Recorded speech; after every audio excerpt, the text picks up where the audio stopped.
It's class time.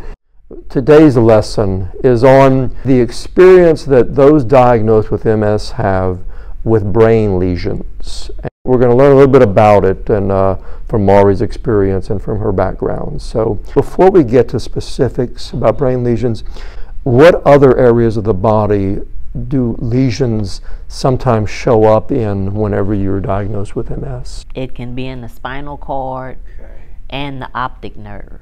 All through the spine, from the top of up here all the way down to the tailbone? You had mentioned in our first lesson, in our first video, that you had one in your neck?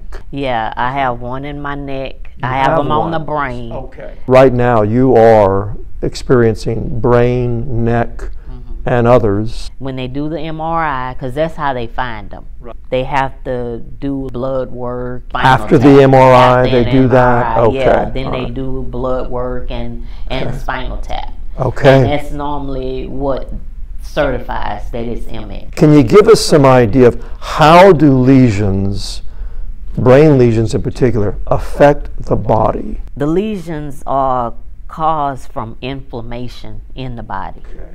You know, like people have arthritis, that's inflammation. Right. But it attacks that protective coating in the nervous system. Of the nervous system, yeah. Yes. And so that's pretty much where all the issues start coming. Got you. Yeah. Because the protective coating is being attacked, right. That's when the lesions begin to flourish. Instead of going into all the medical terms, is that the body is confused. Normally, with the normal immune system, it would, if you have a cold, it would attack it to get it under control. But when your immune system is confused, so it attacks everything. Including the things that it doesn't need to attack. Right, and so, exactly. And that's what basically, in our terms, is what MS does. Okay, thank you. Again, I know you go into that in your first lesson, in the first video, but it's good to kind of make sure everybody understands. Is there a certain part of the brain that lesions usually appear in? The lesion has a mind of its own, so it's going to go wherever it wants to go. Is there an average number of brain lesions that a person can expect to get, or does it vary a lot? It varies. I know when I was first diagnosed, and you know, I heard about lesion. Lesion is already a scary word. Yes. I wanted to know, you know, how many do I have? And at that time, I had like 25 on the brain. But I learned throughout the years, you can't worry about it. Okay. So now I don't even ask. If she said, if they say I have lesions, I have lesions. I don't need to know how many there are. Yes. We're just going to deal with it. What's the solution? There you go. Go further. Exactly. Because people, they dwell on the number. You get scared. Okay, you might have 50 to 100 lesions. Yes. But you cannot dwell on that. Right. The lesions is just a step. Because now, you know you have the lesions. What can we do to slow them down? Because there is something that can be done, right? Well, it's never going to cure it. But there's treatment. There's treatment. And so that's pretty much where you go from there. Once you find out you have the lesions, that's when, okay, what is the treatments? What are the treatments that we have? Medication. Okay. Yeah, because I've had to do physical therapy. You know, everything is different for every person. There we go. Yes. And so sometimes you need not just the drug therapy, you also need the physical. But it's a very individual thing, and your doctor will be the one who understands what needs to be done. That's the importance of having an MS specialist. Yes. Because like that's their job. Yes. To structure a treatment plan for you individually. Yes. And that's what you recommend, finding an MS specialist if you found that you've been diagnosed with it. Find somebody. And then in the rural areas, you might not have access to MS specialists. Yes. But if you can get somebody on the same page with you that is wanting to learn, y'all could learn together, you know?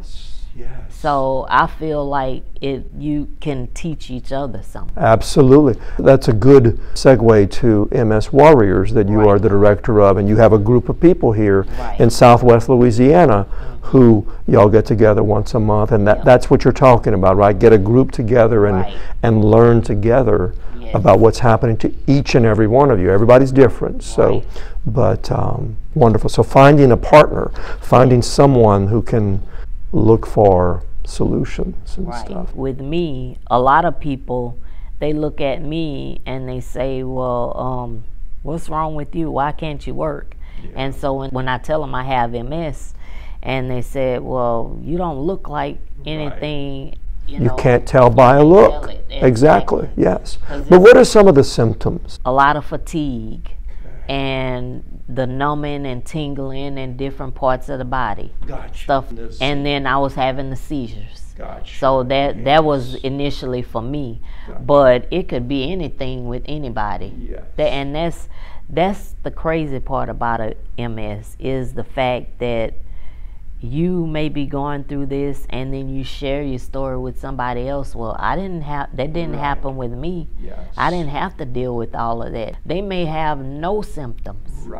And they're doing good, working, but you have MS. What would you want to say to anyone who is watching or listening that has MS, who's living with lesions right now? Is there something you would like to say to them? Stay encouraged, because normally with an MRI, they normally do it like at least once a year to make sure you don't have any new lesions. Don't always ask that question, how many do I have?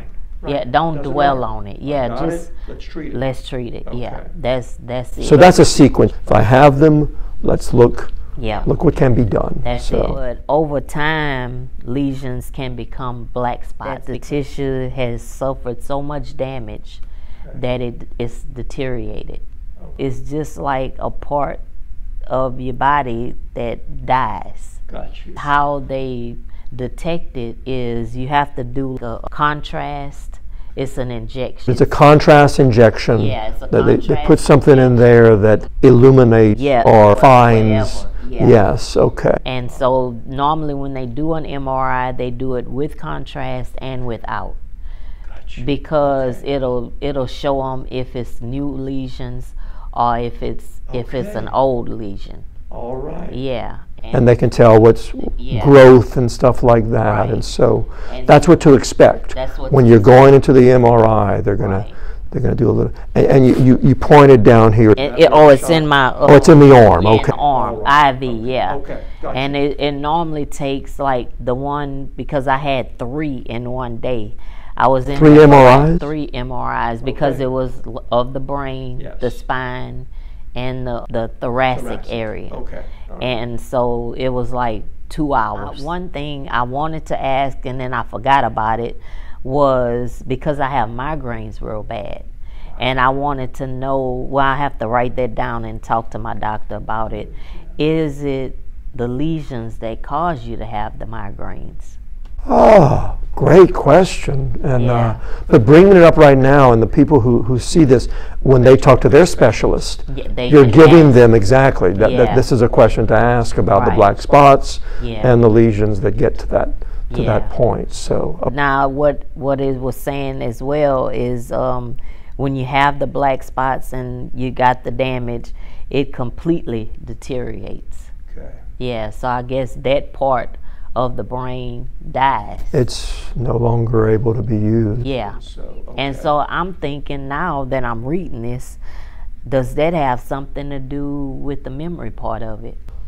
Very good point. Whenever you go next month, you can ask for some more specifics about these. But this has been wonderful information, Mawri, that you've just laid on us. And so I know I feel much more educated now about it, and hopefully that you will too. But Mawri, thank you. Hopefully everybody can feel confident in asking questions, because no question is dumb. Exactly. No and that question. confidence, that just, Yeah. I'm going to ask whatever I need to ask. And that's something you go into Yeah. in the first video. It's like, this is yours. Yep. So take control of it. Yep. As much as you can. Ask questions. Don't leave anything unsaid or unasked. Anything else right now? That's about it. All right. Thank you, everyone, for watching and listening. I hope this brought some kind of knowledge to you and understanding of what to expect when you are diagnosed with MS. So thank you so much for watching. Take care.